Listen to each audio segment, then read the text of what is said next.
2015ஆம் ஆண்டு முதல் சர்வதேச யோகா தினம் ஜூன் 21ஆம் தேதி நம் நாட்டில் கொண்டாடப்பட்டு வருகிறது. இந்நிலையில் ஜூன் 21ஆம் தேதியான இன்று சர்வதேச யோகா தினத்தை முன்னிட்டு திருவாரூர் மாவட்டம் திருத்துறைப்பூண்டி அருகே மேலக்குறுகை கிராமத்தில் உள்ள சாய் ஸ்ரீனிவாஸ் மெட்ரிக் மேல்நிலைப் பள்ளியில் யோகா கலை ஈசா யோகா மையத்திலிருந்து பாலகுமார், செல்வகுமார், பிரியதர்சன், திவ்யா ஆகியோர் பள்ளிக்கு வந்து மாணவ மாணவியர்களுக்கு யோகா பற்றி விளக்கி பயிற்சி அளித்தனர்.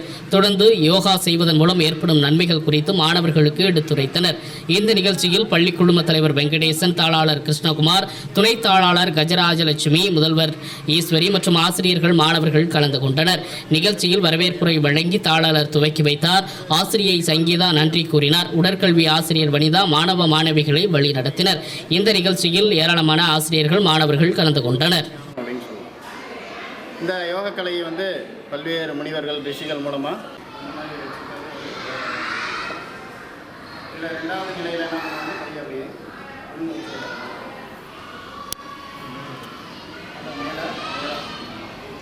ஃபோட்டோவுக்கு மட்டும்தான் நம்ம செஷன் அங்கே போய் ஸ்டார்ட் பண்ணுவோம்.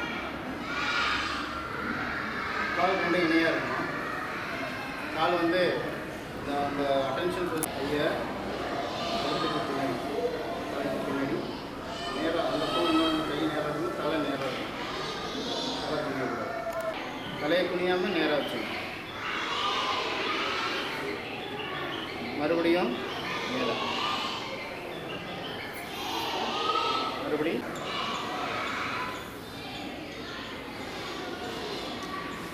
அப்புறம் இன்னொரு கூட அதே மாதிரி மேலே.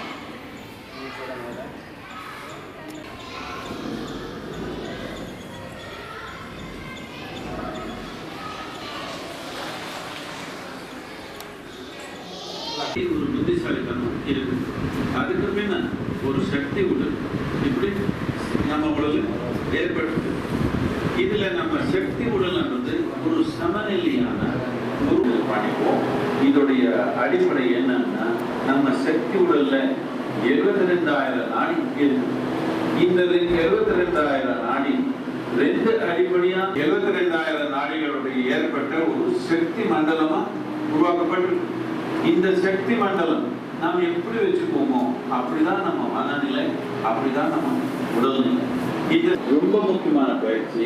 நீங்க அமைதியா இருக்கணும்னா, ஆனந்தமா இருக்கணும்னா, அன்பா இருக்கணும்னா இது ரொம்ப ரொம்ப தேவையான பயிற்சி.